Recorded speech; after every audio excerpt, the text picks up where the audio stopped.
নমস্কার বন্ধুরা, আজ আপনাদের সাথে শাপলা বা নাল দিয়ে একদম নতুনত্ব একটা রেসিপি শেয়ার করতে চলেছি।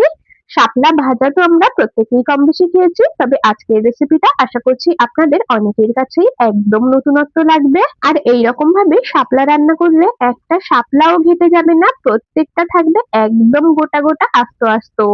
তাহলে বন্ধুরা চলুন আর বেশি কথা না বাড়িয়ে রেসিপিটা শুরু করা যাক। সবার প্রথমে এখানে আমি এক আটি শাপলা বা নাল নিয়ে নিয়েছি। এখন এগুলোকে পরিষ্কার করে ছাড়িয়ে নিচ্ছি। শাপলার গায়ে একদম পাতলা মতো খোসা থাকে, সেটাকে ছাড়িয়ে নিতে হবে। দেখুন আমি কিভাবে ছাড়িয়ে নিচ্ছি, আশা করছি আপনারা দেখেই বুঝতে পারছেন। এই শাপলা কেটে নিতে কিন্তু কোনো রকম বটি ছুরি কিচ্ছু লাগবে না, হাতের সাহায্যেই কেটে নেওয়া যায়, যেহেতু একদম নরম হয় শাপলার ডাঁটাগুলো। যাই হোক, এরকম ভাবে আমি সমস্ত শাপলাগুলোর খোসা ছাড়িয়ে নিয়ে তারপর আবারও আপনাদেরকে দেখাচ্ছি। বন্ধুরা আমি কাজটা করতে থাকি আর আপনারা কিন্তু অবশ্যই আমাকে এই সময়টা কমেন্টস এ জানিয়ে যাবেন আপনারা কে কোন জায়গা থেকে আমার আজকের এই রেসিপিটা দেখছেন, তবেই না আপনাদের কমেন্টস এ ধন্যবাদ জানাতে পারবো। আর সত্যি বলতে বন্ধুরা, এইরকম ভাবে শাপলা রান্না করলে গরম ভাতের সাথে এক থালা ভাত মনে হবে এই শাপলার রেসিপি দিয়েই খেয়ে ফেলি। যারা শাপলা বা নাল খেতে পছন্দ করে না তাদেরও যদি এইভাবে বানিয়ে খাওয়ান, দেখবেন তারাও দারুণ পছন্দ করবে। তো যাই হোক, এদিকে আপনাদের সাথে কথা বলতে বলতে আমি সমস্ত শাপলাগুলোর খোসা ছাড়িয়ে নিয়েছি আর একটু ছোট টুকরো করে নিয়েছি, দেখতেই পাচ্ছেন। আর শাপলাগুলোকে কাটার আগে আমি পরিষ্কার করে কিন্তু কয়েকবার জল পাল্টে ধুয়ে নিয়েছি।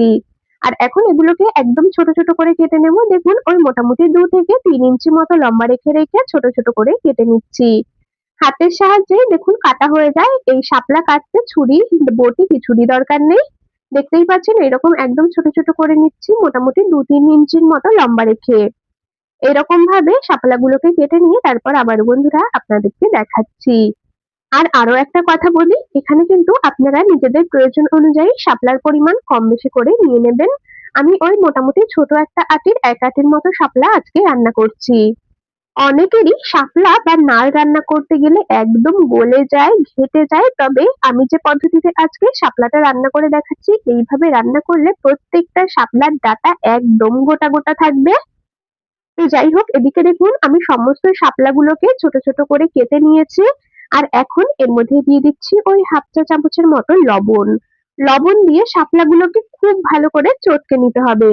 একদম শাপলার মধ্যে যা জল রয়েছে পুরোপুরি বেরিয়ে আসা পর্যন্ত খুব ভালো করে চটকে নিতে হবে। হাতে একটু বেশি করে প্রেসার দিয়ে একদম জোরে জোরে ডলে ডলে চটকে নিলে দেখবেন এর মধ্যে যা জল আছে পুরোপুরি বেরিয়ে আসবে।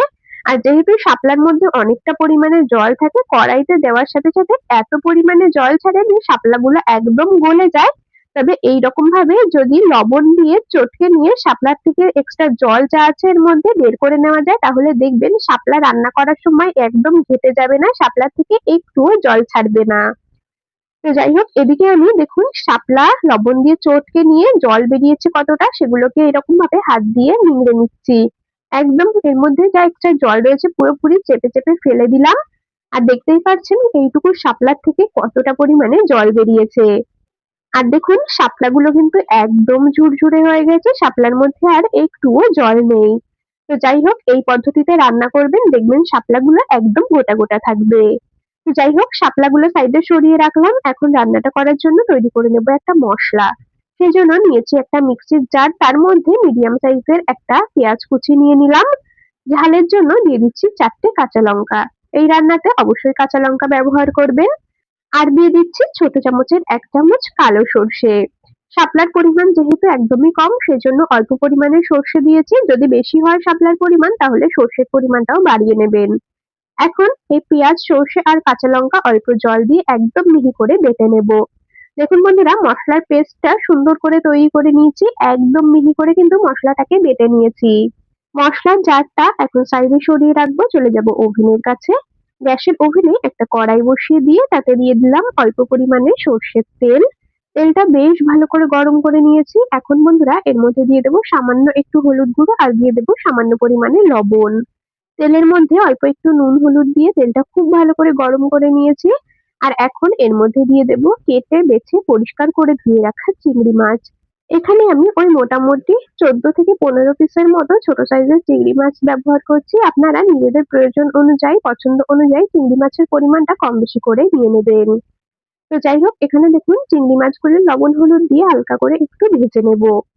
খুব বেশি বড় সাইজের চিংড়ি মাছ আমি ব্যবহার করছি না, মিডিয়াম বা ছোট সাইজের যে চিংড়ি মাছগুলো হয় সেটাই কিন্তু আজকে রান্নায় ব্যবহার করছি। আর এই রেসিপিতে একটু ছোট সাইজের চিংড়ি মাছটাই বেশি ভালো লাগে। তো যাই হোক, চিংড়ি মাছগুলোকে অল্প একটু নুন হলুদে খুব ভালো করে ভেজে নিয়ে তুলে নিলাম। এই কড়াইয়ের মধ্যেই আরো কিছুটা পরিমাণে দিয়ে দিলাম সর্ষের তেল। তেলটা খুব ভালো করে গরম করে নিয়ে তার মধ্যে দিয়েছি অল্প পরিমাণে কালো জিরে। কালো জিরে ফোড়নে দিয়েছি, ফোড়ন থেকে দারুণ সুন্দর একটা ভাজা গন্ধ বেরিয়েছে। এখন এর মধ্যে দিয়ে দিচ্ছি বেটে রাখা মসলা। মসলাটাকে দিয়ে ভালো করে একটু কষিয়ে নেব। মসলার যে এক্সট্রা জল রয়েছে পুরোপুরি যেন শুকিয়ে আসে সেই পর্যন্ত ভালো মতো করে একটু কষিয়ে নিতে হবে। তো যাই হোক, এখন মসলার জারটাকে ধুয়ে অল্প একটু দিয়ে দিলাম জল। এখন অনবরত নেড়ে ছেড়ে গ্যাসের ফ্লেম মোটামুটি মিডিয়াম টু হাইতে রেখেই কষিয়ে নেব মশলাটাকে। বন্ধুরা, আমি কাজটা করতে করতে প্রতিদিনকার মতো আজও আপনাদের সাথে একটা কথা শেয়ার করে নিই। আপনারা যদি আমার আজকের এই রেসিপিটা ইউটিউব চ্যানেল থেকে দেখে থাকেন অবশ্যই সাবস্ক্রাইব করে রাখবেন, আর যদি ফেসবুক পেজ থেকে দেখে থাকেন পেজটিকে ফলো করে রাখবেন এইরকম আরো দারুণ দারুণ রেসিপির আপডেট সবার আগে পাওয়ার জন্য। তো যাই হোক, এদিকে দেখুন মসলাটা কষিয়ে নিয়েছি, এর থেকে আর বেশি কষাবার প্রয়োজন নেই। এখন এর মধ্যে দিয়ে দিলাম পরিমাণ মতো জল। রেসিপিটা আমি একটু হালকা ঝোল রাখবো, খুব অতিরিক্ত বেশি ঝোল না, আবার একদম মাখো মাখোও না, সেই হিসাবেই জল দিলাম। আর এখন এর মধ্যে দিয়ে দেব পরিমাণ মতো হলুদ গুঁড়ো, আর দিয়ে দেব স্বাদ মতো লবণ। যেহেতু শাপলাগুলোকে আগে থেকে লবণে চটকে নেওয়া হয়েছে, শাপলার মধ্যে যেহেতু একটু লবণ আছে সেই হিসাবে এখানে লবণটা কম দিলাম। যদি লবণ লাগে তবে আমি পরে আবারও এর মধ্যে অ্যাড করব। তো যাই হোক, নুন হলুদ দিয়ে একটু নেড়েচেড়ে নিয়েছি। এখন এর মধ্যে ভেজে রাখা চিংড়ি মাছগুলোকে দিয়ে দিলাম।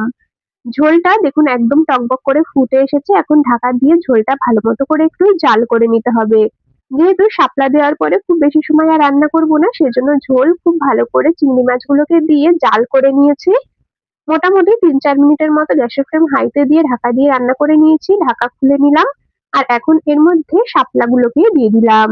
শাপলা দিয়ে আলতো হাতে একটু নেড়েচেড়ে নিচ্ছি।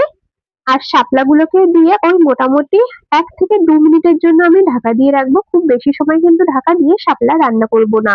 শাপলা যেহেতু সেদ্ধ হতে একদম সময় লাগে না, অল্প কিছুক্ষণ রান্না করলেই দেখবেন সুন্দরভাবেই সেদ্ধ হয়ে যাচ্ছে। ঢাকা দিয়ে আমি ২ মিনিটের মতো মিডিয়াম ফ্লেমে রান্না করে নিয়েছি। এখন ঢাকাটা খুলে নিলাম। আর খুব বেশি সময় রান্না করব না, রান্নাটা আমাদের প্রায় হয়ে এসেছে। আবারও একটু নেড়েচেড়ে নিচ্ছি। আর এখন আমার মনে হচ্ছে লবণটা একটু কম হয়েছে, সেজন্য আরো অল্প কিছুটা পরিমাণে নুন আমি এর মধ্যে দিয়ে দিলাম। আর দিয়ে দিচ্ছি ১ চামচের ৩ ভাগের ১ ভাগ ভাজা জিরের গুঁড়ো। জিরেগুলোকে ড্রাই রোস্ট করে তারপর গুঁড়ো করে নিয়েছি। তো যাই হোক, অল্প একটু ভাজা জিরের গুঁড়ো দিয়েছি, তারপর আবারও সুন্দরভাবে একটু নেড়েচেড়ে মিশিয়ে নিলাম। রান্নাটা আমাদের একদম কমপ্লিট হয়ে গেছে। এখন গ্যাস অফ করে দিয়ে একটা পাত্রে নামিয়ে নেব। আর দেখতেই পাচ্ছেন শাপলার ডাঁটাগুলো কিন্তু একটুও ঘেটে যায়নি, একদম গোটা গোটা রয়েছে। এইভাবে অবশ্যই একবার বাড়িতে চিংড়ি মাছ দিয়ে শাপলা রান্না করে খেয়ে দেখবেন, খেতে দুর্দান্ত লাগে। শাপলা ভাজা বা শাপলার আর অন্য কোনো রেসিপি খেতে ভালো লাগবে না যদি একবার এই রান্নাটা বাড়িতে বানিয়ে নেন। তো দেখুন, এদিকে আমি তরকারিটা একটা পাত্রে নামিয়ে নিয়েছি। আর আপনাদের রেসিপিটা কেমন লাগলো কমেন্টস করে কিন্তু অবশ্যই জানিয়ে যাবেন। আর যারা কখনো এইভাবে রান্না করে খাননি একবার বানিয়ে দেখবেন, ভীষণ টেস্টি লাগে খেতে। তাহলে বন্ধুরা, আজ এখানেই শেষ করছি। আবার দেখা হবে পরবর্তী কোনো রেসিপির সাথে। ততক্ষণ সকলে ভালো থাকবেন, সুস্থ থাকবেন।